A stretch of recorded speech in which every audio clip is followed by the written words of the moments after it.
G20 की सफलता 140 करोड़ देशवासियों की है।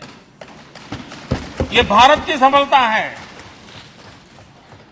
किसी व्यक्ति की सफलता नहीं है, किसी दल की सफलता नहीं है।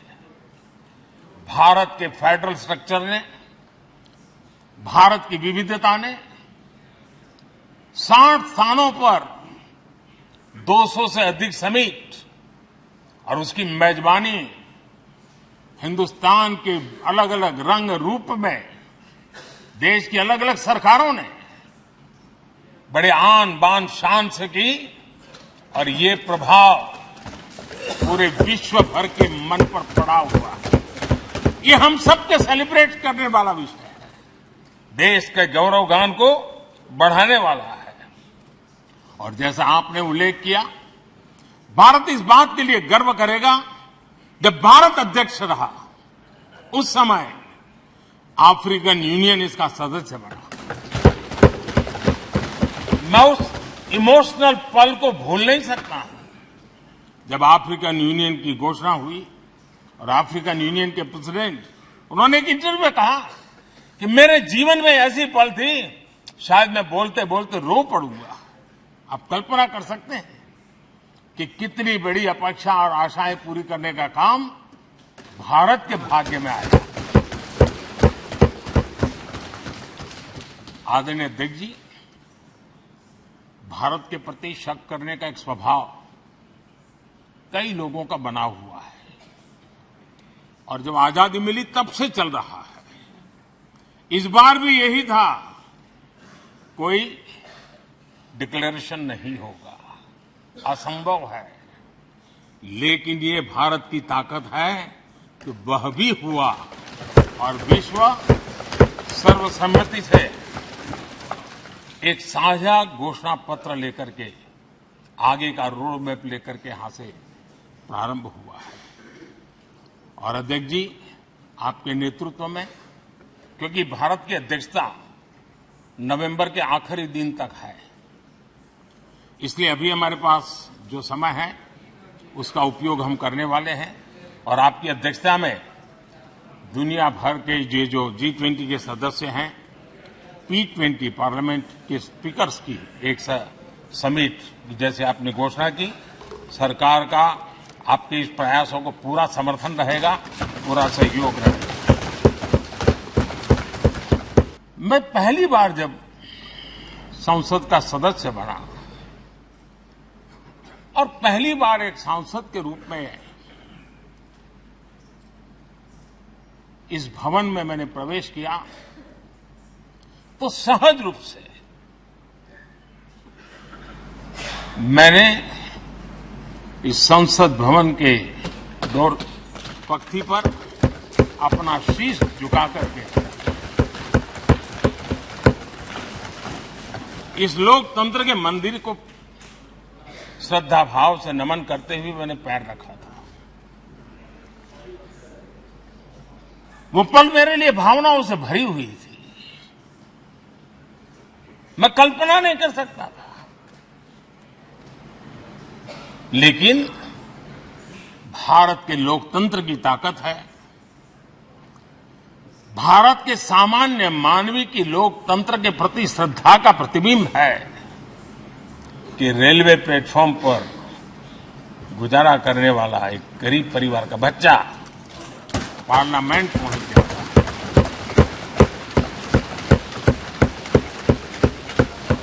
मैंने कभी कल्पना तक नहीं की कि देश मुझे इतना सम्मान देगा, इतना आशीर्वाद देगा, इतना प्यार देगा। सोचा नहीं था अध्यक्ष। लोकतंत्र का ये सदन, आतंकी हमला हुआ,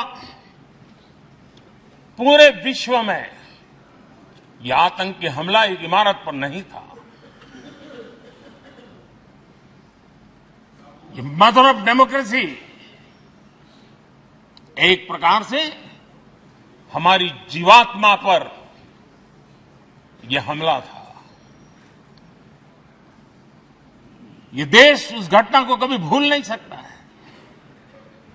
लेकिन आतंकियों से लड़ते लड़ते सदन को बचाने के लिए और हर सदस्य को बचाने के लिए जिन्होंने अपने सीने पर गोलियां झेली, आज मैं उनको भी नमन करता हूं। इन 75 वर्षों में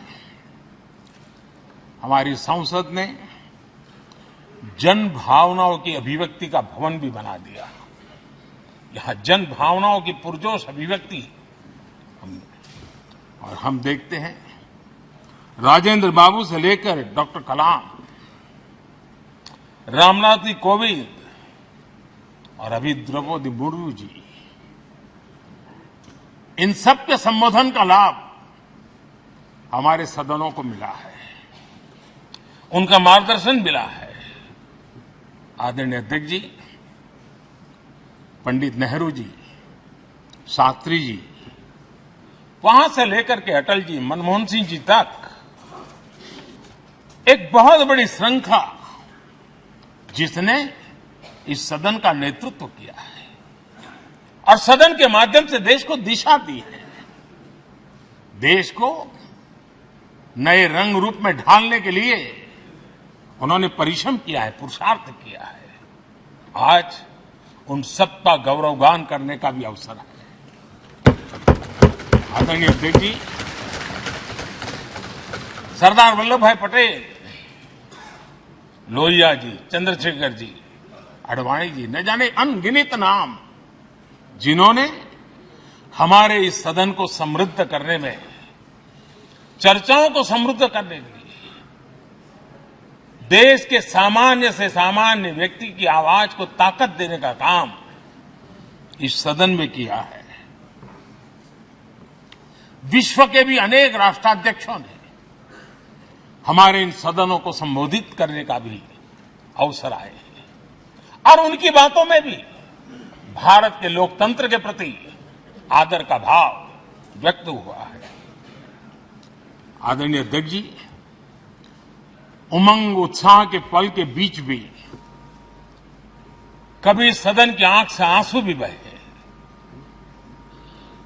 ये सदन दर्द से भर गया जब देश को 3 अपने प्रधानमंत्री, उनको अपने कार्यकाल में ही खोने की नौबत आई, नेहरू जी, शास्त्री जी और इंदिरा जी।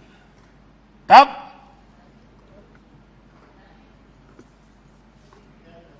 ये सदन अश्रु भीनी आंखों से उन्हें विदाई दे रहा था।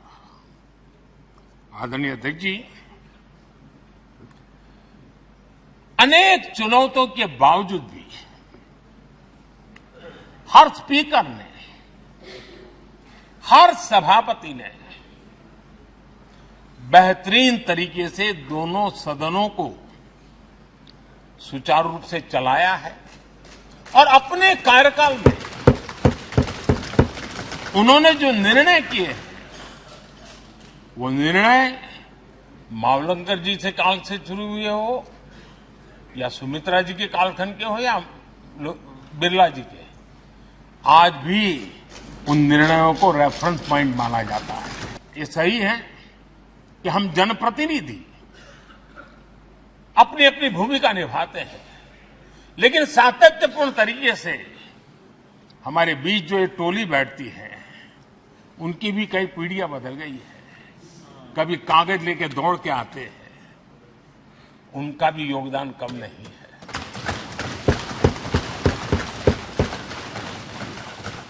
हमें कागज पत्र पहुंचाने के लिए दौड़ते हैं, सदन में कोई गलती न हो जाए, उसके निर्णय में कोई गलत न हो जाए, उसके लिए वो चौकन्ने रहते हैं।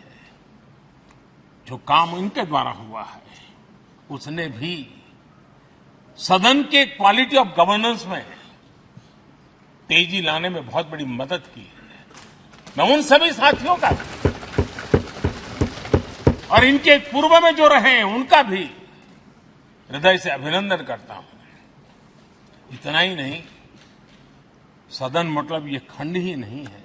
इस पूरे परिसर में अनेक लोगों ने, किसी ने हमें चाय पिलाई होगी, किसी ने पानी पिलाया होगा, किसी ने रात रात चली हुई सदन को किसी को भूखा पेट रहने नहीं दिया होगा। कई प्रकार की सेवाएं की होगी। किसी ने माली ने इसके बाहर के एनवायरनमेंट को संभाला होगा, किसी ने इसकी सफाई की होगी। न जाने कितने ही अनगिनत लोग होंगे जिन्होंने हम सब अच्छे ढंग से काम कर सके, और यहां जो काम हो वो काम देश को आगे बढ़ाने के लिए अधिक से अधिक तेजी से हो, उसके लिए जो माहौल बनाना, व्यवस्था बनाना, उसके लिए जिसने योगदान दिया है, मेरी तरफ से भी और इस सदन की तरफ से भी मैं उनका विशेष रूप से नमन करता हूं। जब आज हम इस सदन को छोड़ रहे हैं, तब मैं उन पत्रकार मित्रों को भी याद करना चाहता हूं जिन्होंने जीवन में, कुछ लोग तो ऐसे हैं जिन्होंने पूरा जीवन अपने कार्यकाल में संसद के काम को ही उन्होंने रिपोर्ट किया है। एक प्रकार से वो जीवंत साक्षी रहे हैं। उन्होंने यहां की पल पल की जानकारी देश तक पहुंचाई, और तब तो ये सारा टेक्नोलॉजी अवेलेबल नहीं थी। तब वही लोग थे जो यहां की बात पहुंचाते थे, और उनका सामर्थ्य था वो अंदर की भी पहुंचाते थे और अंदर की भी पहुंचाते थे।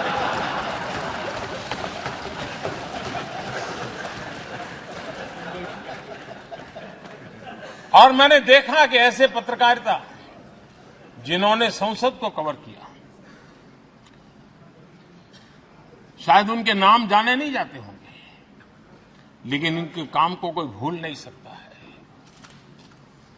और खबरों को लिए नहीं, भारत की इस विकास यात्रा को संसद भवन से समझने के लिए उन्होंने अपनी शक्ति खपा दी थी। आज भी पुराने जो पत्रकार मित्र मिल जाते हैं और जिन्होंने कभी संसद को कवर किया हो, तो ऐसी अननोन चीजें बताते हैं जो उन्होंने अपनी आंखों से देखी होती, कान से सुनी होती है, जो अचरज करने वाली होती है। यानी एक प्रकार से जैसी ताकत यहां की दीवारों की रही है, वैसा ही दर्पण उनकी कलम में रहा है, और उस कलम ने देश के अंदर संसद के प्रति, संसद सदस्यों के प्रति एक अहोभाव का भाव जगाया है।